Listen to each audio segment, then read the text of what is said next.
اور وضو کر کے لوگوں کو فجر کی نماز پڑھا دی، اس لیے کہ چونکہ وہی امیر تھے، وہی قائد تھے، لہذا نماز بھی وہی پڑھایا کرتے تھے، تو چونکہ وہ امیر تھے اس لیے انہوں نے نماز پڑھا دی۔ باقی جو لوگ تھے ان کے سامنے یہ بات آئی، اس وقت وہ لوگ خاموش ہو گئے،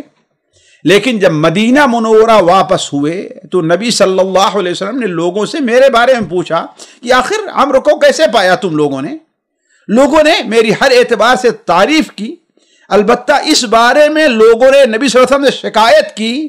کہ ایک کام ہم نے عجیب کیا ہے۔ کہا وہ کیا؟ کہا کہ ایسا ہے کہ حالت جنابت میں ہمیں انہوں نے نماز پڑھا دی ہے، اور فجر کی نماز پڑھا دی ہے۔ نبی صلی اللہ علیہ وسلم نے مجھ سے پوچھا کہ عمرو تم نے ایسا کیا؟ حالت جنابت میں تم نے اپنے ساتھیوں کو نماز پڑھا دی؟ میں نے کہا اے اللہ کے رسول، اصل بات یہ ہے کہ مجھے احتلام ہو گیا تھا، رات بہت ٹھنڈی تھی، مجھے خطرہ ہوا کہ اگر میں نے نہایا تو میں ہلاک ہو جاؤں گا، میری موت واقع ہو جائے گی۔ اور اس وقت مجھے اللہ تبارک و تعالی کا ایک فرمان یاد آیا، وَلَا تَقْتُلُوا أَنفُسَكُمْ إِنَّ اللَّهَ كَانَ بِكُمْ رَحِيمًا۔ اے لوگو، تم اپنے آپ کو قتل نہ کرو، اپنے آپ کو ہلاک نہ کرو، یاد رکھو اللہ تبارک و تعالی تمہارے اوپر بڑا مہربان ہے، بڑا رحم کرنے والا ہے۔ تو جب اللہ تبارک و تعالی ہمیں کیا فرما رہا ہے؟ تم اپنے آپ کو قتل نہ کرو۔ اب میں اگر نہاتا تو یہ میری موت کا سبب بن سکتا تھا، لہذا میں نے صرف تیمم پر اکتفا کیا، نماز پڑھا دی۔ یہ سن کر کے نبی کریم صلی اللہ علیہ وسلم ہنسنے لگے اور آپ نے کچھ نہ کہا۔ ساتھیو، یہ ایک قصہ ہے، اصل چیز یہ ہے کہ ہمیں دیکھنا ہے کہ ہمیں اس قصے سے کیا فائدہ ملتا ہے۔ دیکھیے، سب سے اہم چیز یہ ہے کہ حضرت عمرو بن عاص رضی اللہ تعالی عنہ کی فضیلت، کہ نبی کریم صلی اللہ علیہ وسلم نے انہیں اس فوج کی کمانڈری سونپی جس فوج کے اندر حضرت ابو بکر و عمر رضی اللہ تعالی عنہ بھی شریک تھے۔ حالانکہ حضرت ابو بکر و عمر ان سے لاکھ گنا بہتر تھے، لیکن چونکہ حضرت عمرو رضی اللہ تعالی عنہ کے اندر امور کے انتظام اور معاملات کو سنبھالنے کی بڑی صلاحیت موجود تھی، اس لیے آپ صلی اللہ علیہ وسلم نے انہیں یہ قیادت سونپی۔ بلکہ کہا جاتا ہے کہ اسی جنگ میں، اسی موقع پر، چونکہ سردی کا موسم تھا اور وہاں پر کہیں ہوٹل میں تو ٹھہرنا نہیں، باہری میدان میں ٹھہرنا رہا ہوگا۔ ہم میں سے جو بھائی شہر سے باہر رہتے ہیں، مزروں وغیرہ میں، کھیتوں میں، انہیں اندازہ ہوگا کہ سردی کیسی ہوتی ہے، اور یہاں سے کہیں زیادہ سردی علا کے علاقے میں ہوا کرتی، ادھر تو برف پڑتی ہے۔ تو لوگ یہ چاہے کہ رات کو یہاں رات گزارنے کے لیے آگ جلا لے، لیکن حضرت عمرو بن عاص چونکہ اس فوج کے کمانڈر تھے، انہوں نے مانا کیا کہ نہیں، نہ جلاؤ۔ حضرت عمر رضی اللہ تعالیٰ عنہ ان سے بات کرنے لگے، حضرت عمر نے کہا کہ نہیں، اجازت نہیں ہے میری طرف سے۔ تو حضرت عمر حضرت ابوبکر کے پاس گئے اور حضرت ابوبکر سے کہا کہ اے عمر، عمر جو ہے بڑا ہی دور اندیش ہے، بڑا باریک بھی ہے، جو کچھ وہ کہہ رہا ہے اس کی بات مان لو۔ تو گویا کہ حضرت عمر رضی اللہ تعالیٰ عنہ کے اندر یہ خوبی تھی، میں اب وہ باتیں نہیں ذکر کرنا چاہتا کہ اس میں ان کی خوبیوں کہاں کہاں اظہار ہوا، لیکن اس فوج کا کمانڈر بنایا جانا یہ اس بات کی دلیل ہے کہ حضرت عمرو بن عاص کے اندر بڑی خوبیاں تھی اور نیک دل بزرگ تھے۔ اس سے ان لوگوں کے منہ کے اوپر تماچا ہے جو آج بعد تاریخی روایات کو بنیاد بنا کر کے حضرت عمرو بن عاص رضی اللہ تعالی عنہ کی نیت کے اوپر شبہ کرتے ہیں، نعوذ باللہ من ذالک۔ دوسرا فائدہ، اور اس پر غور کریں کہ ہمارے یہاں کیسی خرابی پائی جا رہی ہے۔ اس وقت کے مسلمانوں کی خوبی دیکھیے کہ چھوٹی چھوٹی باتیں، بلکہ بسا اوقات بعض بڑی باتوں پر لڑ کھڑے نہیں ہوتے تھے۔ بلکہ اصل معاملہ نپٹانے کے لیے جو بڑا ذمہ دار ہے اس کے حوالے کرتے، اس کے فیصلے کا انتظار کرتے۔ حالانکہ یہ معمولی بات نہیں تھی کہ حضرت عمرو بن عاص، وہ لوگ سمجھ رہے تھے کہ ان کا نماز پڑھانا جائز نہیں ہے، اس لیے کہ ابھی تیمم کا معاملہ بالکل عام نہیں ہوا تھا۔ لوگ سمجھتے تھے کہ تیمم جو ہے صرف وضو کے لیے ہے، یہ اتنا مسئلہ عام نہیں ہوا تھا۔ تو حضرت عمرو بن عاص رضی اللہ تعالی عنہ ان کی نظر میں گویا حالت جنابت میں نماز پڑھا رہے ہیں، لیکن پھر بھی لوگ اختلاف نہیں کر رہے ہیں، ان کے پیچھے نماز پڑھ لے رہے ہیں۔ ہمارے یہاں کتنے ایسے لوگ پائے جائیں گے جو اگر کسی امام مسجد کا اگر ذمہ دار ہے، اس سے معمولی بات پر معمولی چیز کسی بات پر اختلاف ہو گیا تو اس کے پیچھے نماز پڑھنا چھوڑ دیں گے۔ مثال کے طور پر کسی امام صاحب کو یہ دیکھ لیا کہ وہ کسی ایسی جگہ پر کھڑا تھا جو مشکوک جگہ ہے اور کسی لڑکی سے بات کر رہا تھا، تہ میں نہیں جائیں گے کیا صورتحال ہے، بس سیدھے اب یہ نماز پڑھانے لائق نہیں، ہماری نماز اس کے پیچھے نہیں ہوتی ہے، ہم اس کے پیچھے نماز نہیں پڑھیں گے۔ نہیں، یہ اولاً دین کی کمی، اخلاص کی کمی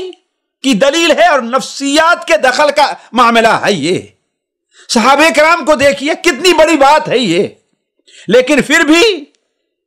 نماز پڑھنا، حالانکہ عمرو اکیلے تھے اور وہ 300 آدمی تھے، اس میں حضرت ابوبکر اور عمر تھے، ایک اشارے پر عمر کو اٹھا کر پیچھے کر دیتے، لیکن نہیں، معاملہ رہنے دو ایسے، حتیٰ کہ چلتے ہیں واپس نبی صلی اللہ علیہ وسلم کے پاس، تو آپ جو فیصلہ کریں گے اسے قبول کر لیا جائے گا۔ اسی لیے آنے کے بعد لوگوں نے شکایت آپ صلی اللہ علیہ وسلم سے کی، تو کہنے کا مطلب یہ ہے کہ اس وقت کے مسلمانوں کی خوبی یہ دیکھیے، اور ہمیں ضرورت یہ ہے کہ ہم ان کی اتباع کریں۔ کسی نے بہت خوب کہا ہے کہ آج دنیا کے لوگوں کی ترقی ہے کہ وہ آگے بڑھتے بڑھتے بڑھتے بڑھتے بڑھتے بڑھتے چاند تک پہنچ جائیں، لیکن مسلمانوں کی ترقی اس بات میں ہے کہ پیچھے ہٹتے ہٹتے ہٹتے ہٹتے صحابہ کرام کی صف میں جا کر کے کھڑے ہو جائیں۔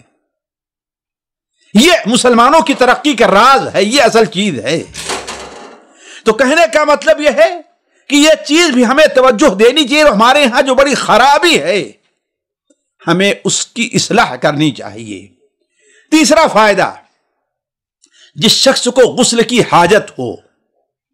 یعنی اس کے اوپر غسل واجب ہو اور اسے پانی کے استعمال پر قدرت نہ ہو، میں یہ کہہ رہا ہوں پانی کے استعمال پر قدرت نہ ہو، یعنی ہو سکتا ہے پانی موجود ہے لیکن پانی اس کے بس میں نہیں، ہو سکتا ہے پانی موجود ہے لیکن پانی کو استعمال نہیں کر سکتا ہے، ہو سکتا ہے اس کے پاس پانی موجود ہی نہ ہو، اس لیے کہ قدرت نہ ہونے کا تینوں معنی ہو سکتا ہے۔ ایک تو ہے کہ وہاں پر موجود ہی نہیں، لہذا اس کو مل نہیں رہا ہے، دوسری یہ ہے کہ موجود تو ہے لیکن وہ اس کو لے نہیں سکتا ہے۔ مثال کے طور پر کوئی شخص ہے اور کنویں کے اندر پانی ہے، اس کے پاس رسی اور بالٹی نہیں ہے، یا پانی اپنا نہیں کسی اور کا پانی ہے، یا پانی تو موجود ہے لیکن اگر پانی کو استعمال کرتا ہے تو اسے اس کا فائدے کے بجائے نقصان ہو جا رہا ہے۔ تو جو شخص جسے غسل کی حاجت ہے اور پانی کے استعمال پر قدرت نہ ہو تو اس کے لیے غسل کی جگہ تیمم کر لینا کافی ہے، جیسا کہ حضرت عمرو بن عاص رضی اللہ تعالیٰ عنہ نے کیا۔ حضرت عمرو بن عاص نے کیا کیا کہ جو گندگی تھی اپنے شرمگاہ کے ارد گرد صاف کیا، یعنی استنجا کیا، اس کے بعد تیمم کیا اور پھر وضو کیا اپنا۔ یہاں سے یہ بھی فائدہ سمجھ لے کہ اگر انسان جنابت کا غسل کرتا ہے تو وہی وضو جو اس نے غسل کے ساتھ کیا ہے وہی کافی ہے، الگ سے وضو کرنے کی ضرورت نہیں ہے۔ لیکن اگر تیمم کرتا ہے جنابت کے لیے اور وضو کر سکتا ہے، پانی ہے، تو اس کا یہ غسل، یہ تیمم جو ہوگا اگرچہ غسل جنابت کے لیے ہے لیکن وضو کے لیے کافی نہیں ہوگا، اس کو دوبارہ وضو کرنا ہوگا الگ سے۔ جیسے حضرت عمرو بن عاص نے کیا کہا، ہم نے اپنے شرمگاہ اور اس کے ارد گرد دھویا، پھر غسل کے لیے تیمم کیا، اور پھر وضو کر کے ہم نے نماز پڑھا دی۔ تو کہنے کا مطلب یہ ہے جس شخص کو غسل کی حاجت ہو اور اسے پانی کے استعمال پر قدرت نہ ہو تو اس کے لیے تیمم کافی ہے، جیسا کہ قرآن مجید میں اللہ تعالیٰ سورہ مائدہ کی آیت نمبر 6 کے اندر ارشاد فرماتا ہے وَإِن كُنتُمْ جُنُبًا فَاطَّهَّرُوا، اگر تم لوگ جنبی ہو یعنی تمہیں نہانے کی ضرورت ہے تو تم طہارت اور پاکی حاصل کرو، نہاؤ۔ لیکن اگر تم بیمار ہو یا تم سفر میں ہو جہاں پانی نہیں مل رہا ہے، او جاء احد منکم من الغائط، یا انسان قضائے حاجت سے واپس آیا ہے، او لامستم النساء، یا اپنی بیویوں سے ملے ہو اور تمہیں پانی نہ ملے، تو فتیمموا صعیدا طیبا، تو تم پاک مٹی سے وضو کرو، اس طریقے سے کہ فامسحوا بوجوہکم وایدیکم منہ، اس سے اپنے چہرے اور ہاتھ کو مل لو۔ تو تیمم کا طریقہ یہ ہے کہ انسان وضو کی غسل کی نیت سے کیا کرے، اپنے دونوں ہاتھوں کو مٹی پر ایسے رکھے، ایسے، پھر مٹی لے کر کے ہاتھ دیکھے، اگر اس کے اوپر زیادہ مٹی لگی ہے تو اس کو پھونک کر کے اس کو دور کر دے، پھر اس کے بعد وہ اپنے چہرے کے اوپر پھیرے، چہرے کے اوپر، پھر اس کے بعد یہ اس کا جو ہے اب غسل ہو گیا گویا کی۔ بلکہ آپ صلی اللہ علیہ وسلم نے تو یہاں تک فرمایا ہے السعید الطیب وضوء المسلم ولو الى 10 سنین، اگر 10 سال تک بھی کسی مسلمان کو پانی نہیں ملتا ہے تو پاک مٹی اس کے لیے وضو کا کام دے گی، اس کے لیے وضو و غسل کا کام دے گی پاک مٹی۔ اگر 10 سال تک بھی کسی کو پانی نہ ملے تو گویا کسی انسان کے پاس یہ عذر نہیں ہو سکتا کہ میں طاہر نہیں ہوں، میں نماز نہیں پڑھ سکتا۔ چوتھا فائدہ، یہ تیمم وضو کے لیے بھی ہو سکتا ہے اور غسل کے لیے بھی ہو سکتا ہے، اکیلے دونوں کے لیے ہو سکتا ہے، اور غسل اور وضو دونوں، اکیلے صرف غسل کے لیے، صرف وضو کے لیے بھی ہو سکتا ہے۔ پانچواں فائدہ، تیمم مکمل طہارت ہے، یعنی جس طریقے سے اگر انسان کو وضو کی ضرورت ہے تو وضو کر لیتا ہے اور سارا کام اس کے لیے جائز ہوتا ہے، نماز پڑھنا اس کے لیے جائز ہے، طواف کرنا اس کے لیے جائز ہے، قرآن پڑھنا اس کے لیے جائز ہے، اسی طریقے سے انسان کو غسل کی حاجت ہے تو وہ تیمم غسل کر لیتا ہے، تو اس کے لیے سارے کام حلال ہو گئے جو اس حالت میں ناجائز حرام تھے۔ اسی طریقے سے اگر غسل کی جگہ تیمم کر لیتا ہے تو سارے کام اس کے لیے حلال ہو جائیں گے، یعنی اسی تیمم سے وہ نماز بھی پڑھ سکتا ہے، مسجد حرام میں بھی جا سکتا ہے، طواف بھی کر سکتا ہے، قرآن مجید کی تلاوت بھی کر سکتا ہے، مسجد میں بیٹھ سکتا ہے، کوئی کام اس کے لیے ممانعت نہیں ہوگی، وہ مکمل طاہر مانا جائے گا جب تک اسے پانی نہیں ملتا ہے، پانی پر قدرت نہیں ہوتی ہے اس کو۔ اسی طریقے سے تیمم کرنے والا لوگوں کی امامت بھی کر سکتا ہے۔ ہمارے ہاں غلط مشہور ہے یہ کہ جو تیمم کرے وہ امامت نہ کرے، اس لیے کہ اس کی طہارت ناقص ہے۔ غلط ہے، ناقص طہارت نہیں ہے، کامل طہارت ہے اس کی۔ حضرت عمرو بن عاص نے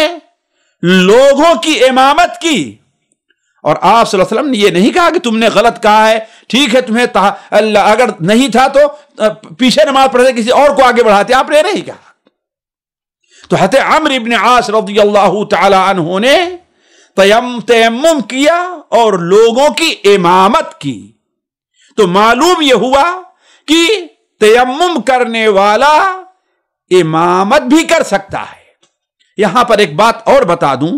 کہ اس سلسلے میں ہمارے یہاں لوگ دو قسم کی غلطی کرتے ہیں، اور میں اس پر خصوصی توجہ دلاؤں گا، اور ہو سکتا ہے کہ یہ حدیث جو ہم نے آپ کے سامنے رکھی اس کا یہی مقصد ہے۔ پہلے کون سے لوگ ہیں جنہیں آج کل سردی کا موسم ہے، خاص طور پر وہ لوگ جو شہر سے دور رہتے ہیں، یا وہ لوگ کہ ان کے لیے نہانے کا گرم پانی موجود نہیں ہے، یا وہ لوگ جن کی صحت کچھ کمزور ہے، گرم پانی نہیں رہا کیا گرم پانی ہی ہے، اگر نہا لیتے ہیں تو خطرہ ہے کہ ان کی بیماری جائے گی۔ بعض لوگوں کا مزاج الرجی کا رہتا ہے، دما کی شکایت رہتی ہے، اگر نہائے تو ان کی بیماری مزید بڑھ سکتی ہے، اس لیے کہ اس کے بعد باہر نکلنا ہوگا، یہ کوئی بھی صورت ہو سکتی ہے۔ تو پہلے وہ لوگ ہیں جنہیں جنابت لاحق ہوتی ہے، لیکن سردی یا پانی کی عدم قدرت کی وجہ سے لوگ نہاتے نہیں ہیں۔ کچھ لوگ تو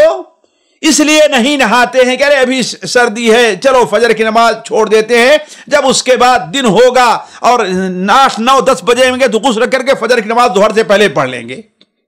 یہ لوگ سراسر غلطی کے اوپر ہیں۔ بغیر شرعی عذر کے نماز کو اس کے وقت سے مؤخر کرنا جائز نہیں ہے، بلکہ بہت سے علماء اسے کفر کہتے ہیں۔ یعنی اگر ہمارا کوئی بھائی ہے، رات میں یا کسی وقت اسے غسل کی حاجت ہوئی، چاہے جنابت ہو احترام کی شکل میں یا اور کسی شکل میں ہو، اور اگر وہ سستی کی وجہ سے یا سردی سے بچنے کے لیے نہیں نہاتا ہے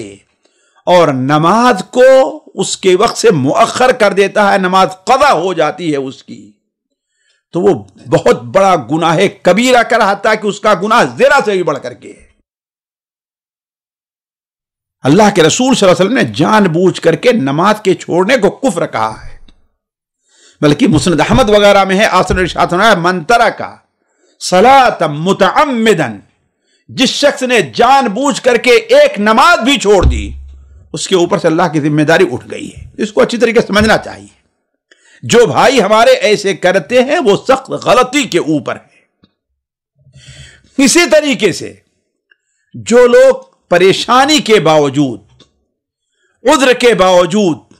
وضو اور غسل ہی کرنا چاہتے ہیں، اپنی ایک بہادری اور اپنا ذرا تقوی ظاہر کرتے ہیں، بسا اوقات وہ لوگ مشکلات میں پھنس جاتے ہیں اور بڑا نقصان اٹھاتے ہیں۔ ایک نقصان ہو سکتا ہے کہ ان کی بیماری اگر 3 دن میں ٹھیک ہونی ہے تو 5 دن لے لے گی، 10 دن لے لے گی، یا بسا اوقات وہ بیماری ان کے لیے خطرہ بن سکتی ہے۔ بعض لوگ ایسے ہوتے ہیں، تو وہ لوگ بھی سخت غلطی پر ہیں کہ اللہ تعالیٰ نے انہیں فرصت دی ہے، اجازت دی ہے کہ وہ تیمم کر سکتے ہیں، لیکن تیمم نہ کر کے وضو یا غسل کر رہے ہیں، جس سے ان کی بیماری بڑھ جا رہی ہے۔ بلکہ اگر ایسے لوگوں کو سخت نقصان ہوا تو خطرہ ہے کہ وہ لوگ گنہگار ہوں گے، اگرچہ اللہ کی عبادت کے لیے صاحب کام کر رہے ہیں۔ کیوں؟ اس لیے کہ اللہ ایک چیز سے منع کر رہا ہے، اللہ کے رسول منع فرما رہے ہیں، پھر تم وہ کام کیوں کر رہے ہو؟ مسند احمد میں اور بہت سے کتب حدیث میں جابر ابن عبداللہ سے اور عبداللہ ابن عباس رضی اللہ تعالی عنہما سے ایک واقعہ مروی ہے کہ ہم لوگ ایک بار سفر میں تھے، یہ حضرت جابر بن عبداللہ کے حدیث کی قول ہے، سفر میں تھے تو ہم میں سے ایک شخص کے سر میں چوٹ لگی اور بڑا گہرا زخم آیا۔ وہ شخص مرہم پٹی اس کی گئی، اور جب رات میں سویا تو اسے احتلام ہو گیا، تو اپنے ساتھیوں سے کہتا ہے کہ کیا میرے لیے رخصت ہے کہ میں تیمم کروں، جو اپنے پاس قریب موجود تھے۔ تو ان لوگوں نے کہا کہ جب تم پانی سے نہانے پر قدرت رکھتے ہو تو ہم نہیں سمجھتے کہ تمہارے لیے کوئی فرصت ہے۔ لہذا اس شخص نے نہایا تیمم کرنے کے بجائے، اور جب نہا لیا تو چونکہ زخم گہرا تھا، پانی اندر گیا اور یہی اس کی موت کا سبب بن گیا۔ آپ صلی اللہ علیہ وسلم کے پاس جب لوگ آئے اور یہ واقعہ بیان کیا تو آپ صلی اللہ علیہ وسلم ناراض ہوئے اور بد دعائیں دی ایسے لوگوں پر. آپ نے کہا قتلوہ قتلہم اللہ، ان لوگوں نے اسے قتل کیا ہے، اللہ ان کو ہلاک کرے. اگر معلوم نہیں تھا تو پوچھ لیتے، اس لیے کہ جو جاہل ہو اور نہیں جانتا ہے اس کے لیے شفا کیا ہے، اس لیے وہ پوچھ لیا کرے. اس کے لیے یہی کافی تھا کہ وہ تیمم کرتا اور جہاں پر زخم اسے پٹی باندھ لیتا اور سارے جسم کو دھو لیتا، یہ بھی ہو سکتا تھا، یا تیمم کر لیتا. تو علا کل حال کہنے کا مطلب یہ ہے کہ ایسے موقع پر ہمارے دو قسم کے بھائی غلطی کرتے ہیں. ایک تو تیمم نہ کر کے نماز ہی کو چھوڑ دیتے ہیں، جماعت کو چھوڑ دیتے ہیں، اور دوسرے لوگ بہادری دکھاتے ہوئے، زیادہ تقوی اور زیادہ پرہیزگار بنتے ہوئے، زیادہ نیک بنتے ہوئے، شدت تکلیف کے باوجود بھی وضو اور غسل کر لیتے ہیں جو ان کے لیے باعث ضرر ثابت ہوتی ہے. یہ دونوں چیزیں غلط ہیں. اسی طریقے سے ایک فائدہ اور سنتے چلیں کہ اگر ہم کسی کو کوئی غلط کام کرتے دیکھ رہے ہیں، کسی سے کوئی غلطی ہو رہی ہے، تو جب تک ہم اس کا عذر نہ سن لیں اس کے اوپر ہمیں حکم نہیں لگانا چاہیے. ہم صرف سنی سنائی باتوں پر کتنے لوگوں کے بارے میں حکم لگا دیتے ہیں، اور اس غلطی میں ہم جیسے اچھے اچھے لوگ، ہمارا آپ جیسے لوگ پڑ جایا کرتے ہیں. نہیں، اللہ کے رسول صلی اللہ علیہ وسلم نے حضرت عمرو بن عاص پر کوئی حکم نہیں لگایا جب تک کہ ان کا عذر. کیا عذر تھا بھائی تمہارے پاس؟ بلکہ روایات میں ہے کہ آپ نے تعجب کا عامر ہے، تم نے حالت جنابت میں نماز پڑھا دی، تمہیں ڈر نہیں لگا؟ حضرت عمرو نے کہا اے اللہ کے رسول صلی اللہ علیہ وسلم، یہ کیفیت تھی، میں ڈر تھا کہ مر جاؤں گا.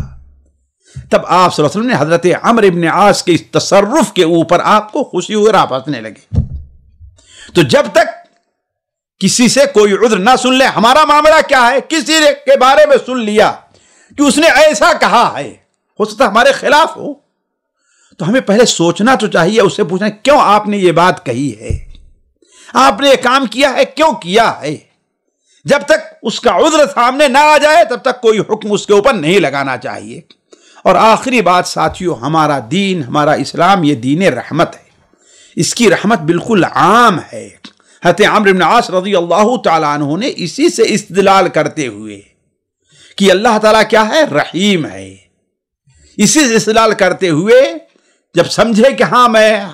غسل کرنے سے ہمارا نقصان ہوگا بلکہ میں مر سکتا ہوں، تو انہوں نے کہا اللہ تعالیٰ رحم کرتا ہے بندوں پر، کسی کو ہلاک نہیں کرتا، لہذا بلا کسی شرعی سبب کے اپنے آپ کو ہلاکت میں ڈالنا یہ اسلام کی رحمت کے خلاف ہے.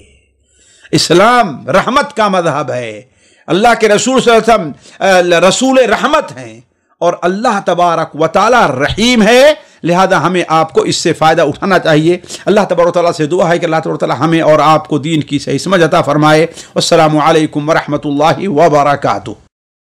سامعین کرام، ہمارے علمی اور عوامی دروس اور سوال و جواب کی مجلسوں سے آپ خود بھی مستفید ہوں اور اپنے دوست و احباب کے ساتھ بھی شیئر کریں. عین ممکن ہے کہ آپ کے شیئر سے کسی کی اصلاح اور آپ کے لیے صدقہ جاریہ بن جائے. واٹس ایپ پر اسلامک میسج حاصل کرنے کے لیے نمبر نوٹ فرمائیں: یعقوب عزیز 00966 5089 59707. واٹس ایپ سوال جو آپ گروپ میں ایڈ ہونے کے لیے نمبر نوٹ فرمائیں: عبدالسلام عمری 00966 502627 622. نمبر بھیجتے ہوئے نام اور پتہ ضرور لکھیں. اسی طرح ہمارے یوٹیوب چینل اسلامی دعویٰ کو ضرور سبسکرائب کریں تاکہ ہماری ہر نئی اور اہم ویڈیو کی اطلاع آپ کو فوری حاصل ہو جائے. تمام دروس، مقالات اور سوال و جواب سیریز کے لیے ہماری مشہور ویب سائٹ www.islamidawah.com کا مشاہدہ کرتے رہیں. السلام علیکم ورحمۃ اللہ وبرکاتہ.